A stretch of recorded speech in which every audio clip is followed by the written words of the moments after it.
Bonjour à tous. Alors je dois vous avouer quelque chose. Eh bien, je n'ai pas manifesté ni contre Macron, ni contre la loi El Khomri, ou ni contre toute autre loi qui bousillerait notre système de santé, de retraite ou de protection sociale. Non, je l'ai pas fait. Et pourquoi ça? Eh bien, la réponse elle est toute simple. Je trouve juste que, comme beaucoup de gens, eh ben tout simplement, ça sert à rien. Mais attention, pas à rien de manifester. Ça sert à quelque chose. Et si tu vas avoir des arguments pour, eh ben regarde la vidéo de Demos Kratos, je suis à peu près de son avis. Moi, ce que je trouve qui sert à rien, c'est de le faire contre Macron, El Khomri ou je sais pas qui. Donc, en résumé, je suis pour les manifs, je suis pour les actions collectives, mais je trouve juste qu'on se rassemble pour les mauvaises raisons. Parce que tout simplement, ce ne sont pas contre des personnes qu'on devrait gueuler. Parce que, à part de t'avoir menti sur ce qu'ils allaient faire, eh bien, ils y sont pas pour grand chose en fait. La loi El Khomri, le CICE, la baisse des APL ou toute autre loi qui, en gros, prennent aux pauvres pour donner aux riches, ont dû passer, doivent passer, et passeront un jour ou l'autre. Et ça sera comme ça tant qu'on ne se sera pas attaqué à la cause du problème. Donc dans cette vidéo, j'ai envie de t'expliquer pourquoi Hollande, Macron ou n'importe quel pantin à la tête de l'État ont dû, doivent et devront continuer dans cette voie-là, bien que quasiment personne ne veuille de leur projet. Parce que c'est notre projet! Donc, en voici la cause. La France a signé un traité qui s'appelle le TFUE, dans lequel il est stipulé qu'on ne sera plus maître de notre politique économique, mais que ce sera dorénavant la Commission européenne qui s'en chargera. Et si tu veux les termes exacts, ils sont assez clairs, mais sur pause, et les voici. Article 121 du TFUE. Les États membres considèrent leur politique économique comme une question d'intérêt commun et les coordonnent. Blablabla. Bref, ce ne sont plus les pays qui décident de leur politique économique, mais la Commission européenne. Il faut lentement mais sûrement comprendre qu'il n'y a plus de politique intérieure nationale.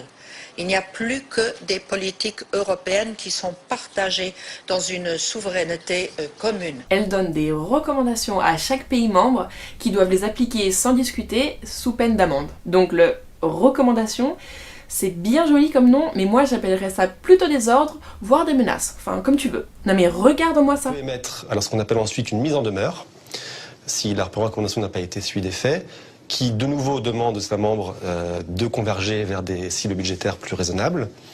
Et puis si ça n'est toujours pas le cas, alors on peut se mettre en place des mécanismes de sanctions financières qui peuvent aller jusqu'à une amende de 0,2 points de PIB pour les États membres de la zone euro uniquement.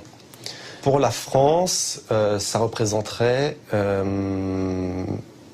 4 milliards d'euros, à peu près. Donc voilà, tu l'auras bien compris, on est bien obligé d'appliquer ces recommandations, sinon c'est 4 milliards d'euros par an. Donc maintenant, penchons-nous sur ces fameuses recommandations qui s'appellent les GOPÉ. Bon, j'ai pris celle de 2016, mais au fond, elles se ressemblent vraiment toutes. Alors nous avons par exemple prendre des mesures visant à réduire les impôts sur la production et le taux nominal de l'impôt sur les sociétés. Traduction, baisse de l'impôt sur les sociétés et autres taxes sur les entreprises.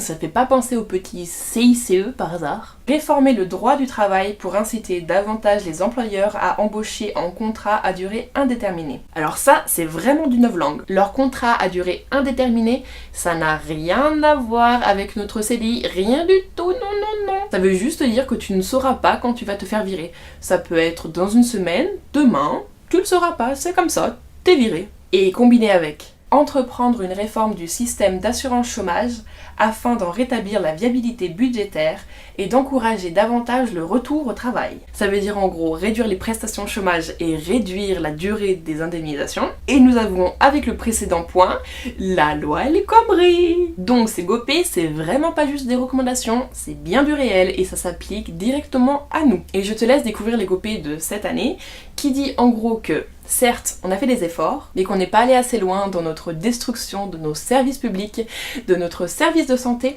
et dans notre protection du travail. Et bien sûr qu'il faut continuer de plus belle. D'où toutes les réformes que Macron veut mettre en place. Bon, et en début de vidéo, j'ai dit qu'il n'était pas pour grand chose. Certes, il décide pas, mais bon, il applique quand même.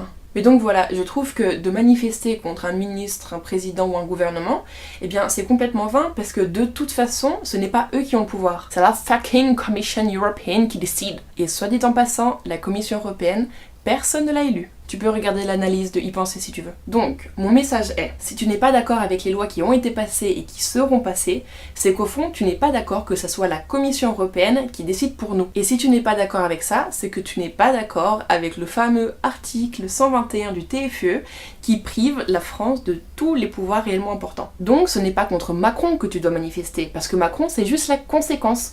Il faut manifester contre la cause, c'est-à-dire ce putain d'article 121. Bon après, comme tu l'auras deviné, dans ce traité, il n'y a pas que l'article 121 qui pose des problèmes. Vous voyez, comme la vidéo commence à se faire longue, eh bien je traiterai de ça une autre fois. Pour l'instant, je t'invite à aller jeter un coup d'œil dans les liens que je mets en description, notamment une conférence de François Asselineau qui décortique pour toi le TFUE, et tu verras, tu es loin d'imaginer dans quelle merde on s'est foutu. Allez, salut, salut!